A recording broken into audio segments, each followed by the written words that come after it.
সকাল সকালে রোদের মধ্যে দাঁড়িয়ে থাকার কোনো মানে আছে? কিন্তু আমি দাঁড়িয়ে আছি কারণ আমি কোনোভাবে আমার ঘুম ভাঙতে পারতেছি না। একটু পর হচ্ছে আমার এক্সাম, আমি এখন পর্যন্ত পড়ে পড়ে ঘুমাইতেছি।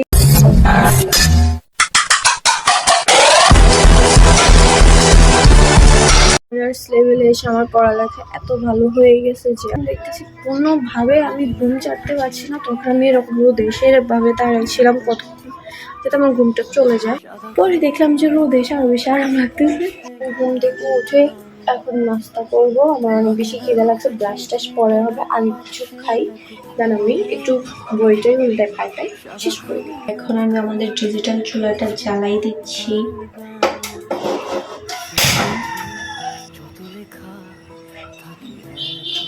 এটা গরম হোক, ততক্ষণে আমরা চলো একটু বইটা উল্টাই। আঁকা একা একা যায় তো। গত 1 বছরের পড়া আমি এখন 1 ঘন্টার মধ্যে পড়ে শেষ করতে হবে। এই যে এইগুলো হচ্ছে সব ম্যাথ। তো আমার মতো যারা অনেক ভালো স্টুডেন্ট তারা সবসময় আমরা কি করি, এই পেজগুলো আমরা জাস্ট এভাবে স্কিপ করে যাই। আসলে আমরা আমাদের এই সহজ সরল মাথায় হিবিজিবি কিছু ঢুকাইতে চাই না, তো রাইট। তো এখন আমাদের জন্য হচ্ছে এই পড়াগুলো।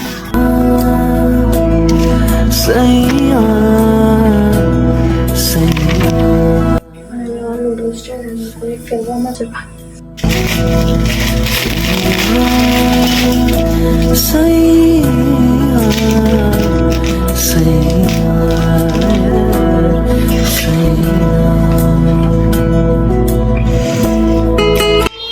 এই যে আমার নুডলস।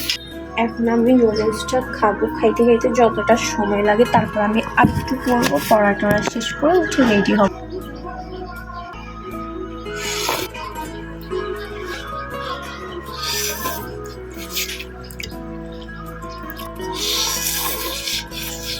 আস্তে আস্তে শেষ দিয়ে আমি এখন বসে আছি। একটু পর আমি রেডি হব, বের হব।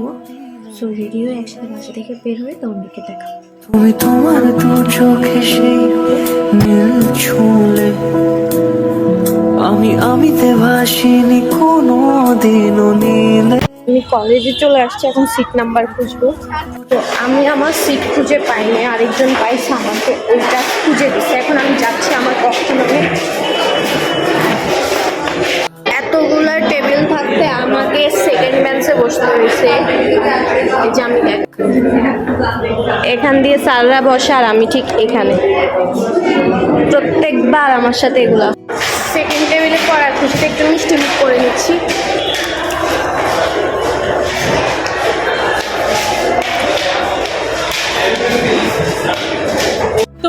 আমি এক্সাম দিয়ে বের হয়েছি, মাশাআল্লাহ আমার এক্সাম অনেক ভালো হয়েছে, আমি পাস করবো। নিজের মুখ দুষে নিজে ফেল। আমার হাতের অবস্থা দেখাই, দুষে নিজে ফেল করবি। এটা আমার হাতের অবস্থা।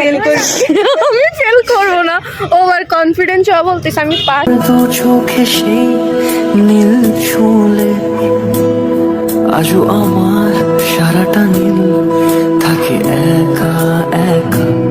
সেই চিঠি না পড়া সুর আঁকা একা একা ছুঁয়ে যায় তবু কখন এসে।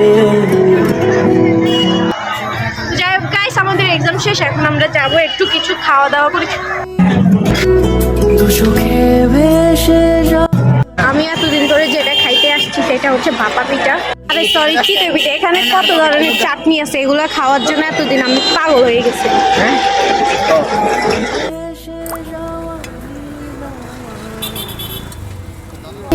তোমারই একা চিঠি একা একা।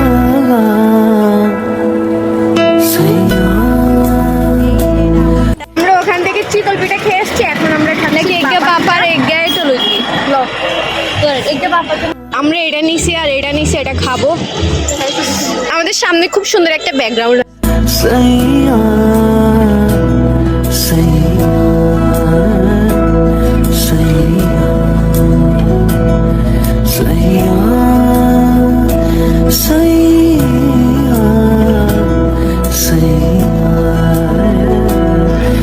আমার মুখ পর্যন্ত কলমের দাগ।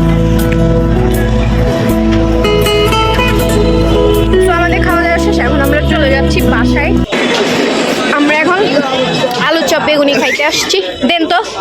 এখন আমরা বাদাম নিব, আলুর চপ বেগুনি নিছি, এগুলো গাড়িতে খাবো। এখন বাদাম নিব।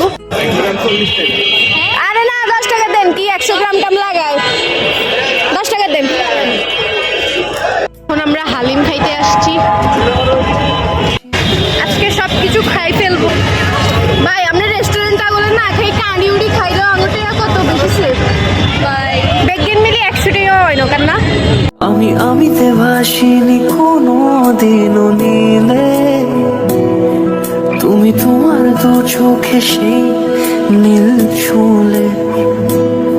আজও আমার সারাটা নীল থাকে একা একা, সেই চিঠি না পড়া সুর আঁকা একা একা, ছুঁয়ে যায় তবু কখন এসে। যদি বলি সে সবই তোমারই। এখন বাজে 6টা, আমি বাসায় আসছি, বাসার দিকে যাচ্ছি। আজকের আকাশটা কি সুন্দর, দেখো এটা সুন্দর আকাশ।